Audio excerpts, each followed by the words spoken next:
Les répercussions des changements climatiques sur la Tunisie et le Maroc est très alarmante et il touche l'économie, il touche la population, il touche l'aspect social.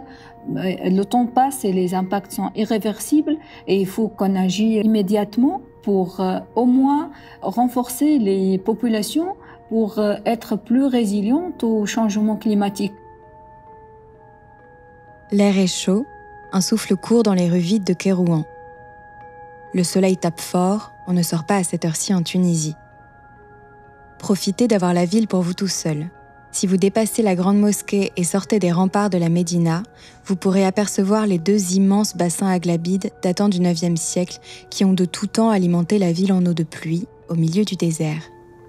Depuis des siècles, les pays d'Afrique du Nord ont dû composer avec des ressources en eau très faibles. Aujourd'hui, à Kérouan comme dans de nombreuses régions du Maghreb, le changement climatique accentue les sécheresses, appauvrit les sols et menace la survie des populations locales.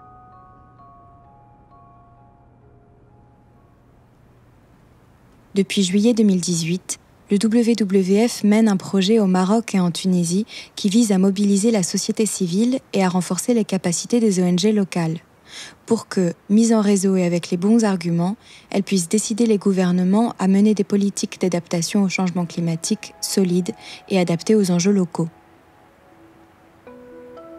Aujourd'hui, une marche sur les terres arides tunisiennes, menée par Essia Ghezi, chargée de projet au WWF Afrique du Nord, et Juliette Bidon, chargée des programmes internationaux et partenariats avec le secteur public au WWF France. L'effet Panda, c'est le podcast où l'on rejoint l'engagement des acteurs sur le terrain, où l'on part en exploration de la nature sauvage que l'on s'attache chaque jour à protéger. L'effet Panda, un podcast WWF.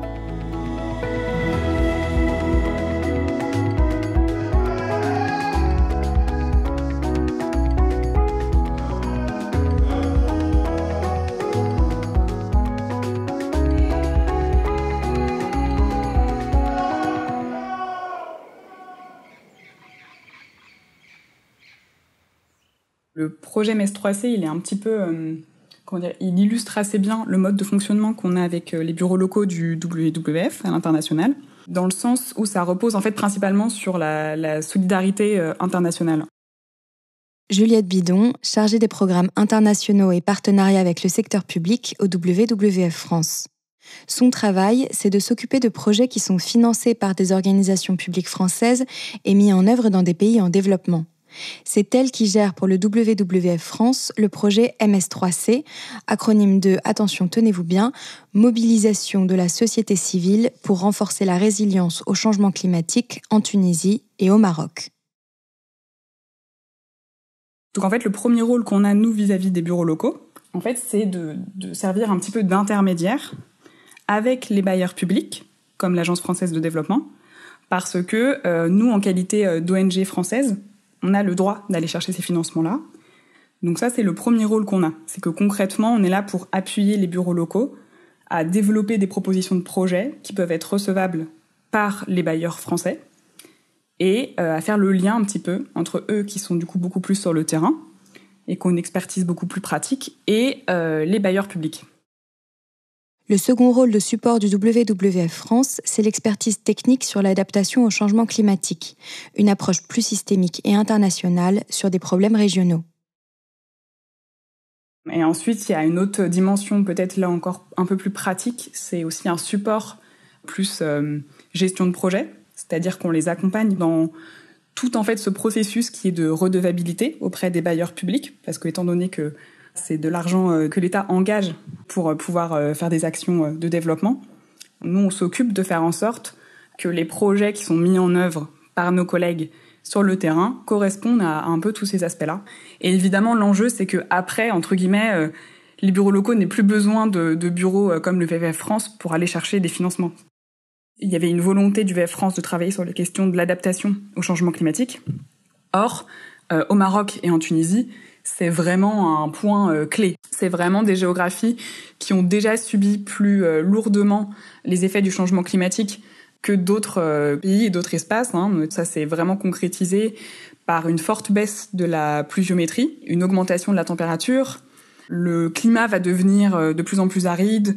Il va aussi y avoir une augmentation des événements extrêmes. C'est des choses qui vont vraiment marquer très profondément les pays, qui le font déjà d'ailleurs, et qui surtout vont avoir des conséquences économiques et sociales vraiment majeures.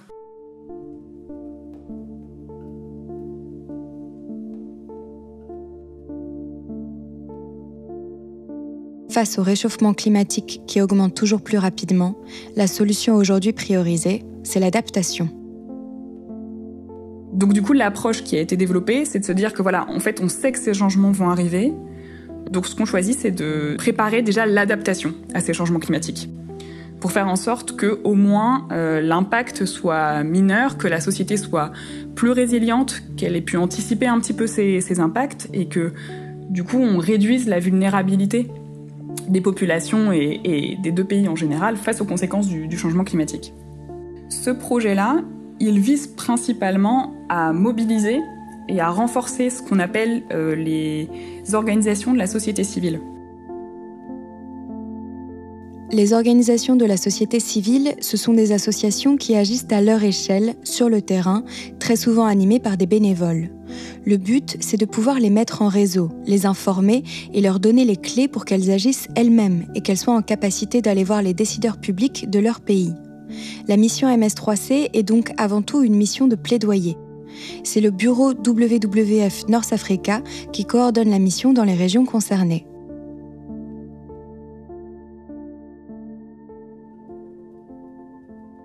Essia Ghezi, chargée de projet au WWF Afrique du Nord. Je coordonne le travail avec les associations, notamment le renforcement des capacités des associations. Comment on peut renforcer les capacités des populations locales à être plus résilientes au changement climatique et amener des solutions basées sur la nature. Donc, mon rôle, c'est plutôt un rôle d'accompagnement des associations, de mobilisation aussi des jeunes, comme je modère et j'anime des sessions de formation et des sessions de discussion qui permettent d'expliquer les changements climatiques parce que c'est un concept plus ou moins nouveau pour la population tunisienne et dans un contexte un peu particulier, surtout la crise économique et sociale. Quand on parle aux gens sur les changements climatiques, ils voient toujours que ce sont des concepts de luxe, parce qu'ils disent toujours la crise économique, la crise sociale, la pauvreté. La première étape à l'adaptation est la prise de conscience. En pleine crise économique et sanitaire, il faut expliquer qu'il est nécessaire de voir plus loin et de se préparer maintenant à ce qui arrive déjà à grands pas. La mise en place de pratiques à l'échelle locale peut déjà apporter des solutions concrètes aux problèmes des ressources en eau. La collecte des eaux pluviales, par exemple, est une pratique ancestrale. Ce sont des pratiques qui permettent de résoudre la problématique de la rareté et de la pénurie en eau pour les populations locales. Ce sont des pratiques abandonnées pour le moment. Sont des solutions qui peuvent contribuer à s'adapter au changement climatique, notamment à l'utilisation des ressources d'une manière rationnelle, aussi la diversification des cultures, parce que ces pratiques démontrent leur efficacité dans des périodes de sécheresse. C'est ce genre de pratiques et ce genre de culture peuvent assurer une souveraineté alimentaire aux populations locales. Il faut vraiment penser qu'on a des capacités intrinsèques à s'adapter au changement climatique et à renforcer notre résilience en tant que citoyens. Il s'agit de revenir à des pratiques ancestrales qui ont montré leur efficacité par le passé pour les populations locales de toutes les générations.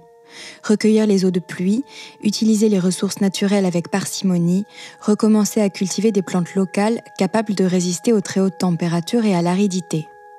Alors, on permet à la fois une adaptation durable au changement climatique et le développement des populations locales. Maintenant, il faut encore aider les communautés à porter fièrement ces pratiques jusqu'au plus haut niveau des décideurs publics pour organiser des actions de grande ampleur. En fait, la large partie de ce projet, c'est vraiment un projet de plaidoyer, en fait.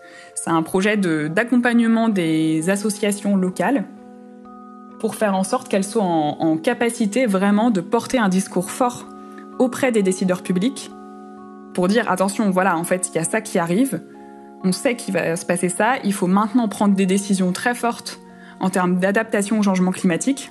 Et ça nécessite de passer par des lois, par un budget plus important positionné sur certains projets, etc. C'est des projets qui ont toujours pour but de travailler au plus près des communautés et qui ont avant tout une dimension sociale très importante. C'est toujours travailler avec les gens et pour les gens, et avec de l'impact en fait. Le changement climatique est un rouleau compresseur qui chamboule tout. Aujourd'hui, il faut penser à l'avenir et s'adapter, préparer ce qui peut l'être, mettre en place de nouvelles pratiques pour que les populations les plus exposées puissent être résilientes. Ici, on voit la valeur d'une organisation internationale comme le WWF. Chacun apporte son savoir-faire, son expertise, sa force de conviction pour mobiliser les populations locales afin qu'elles aillent d'elles-mêmes porter la voix du changement jusqu'à leur gouvernement. C'est ensemble, en pensant réseau et mise en place systémique, que nous parviendrons à tenir face aux défis qui attendent le monde entier.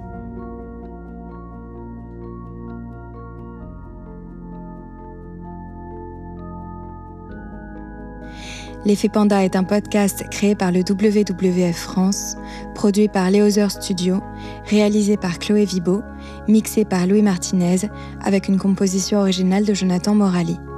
Pour approfondir le sujet ou soutenir le WWF, rendez-vous sur wwf.fr.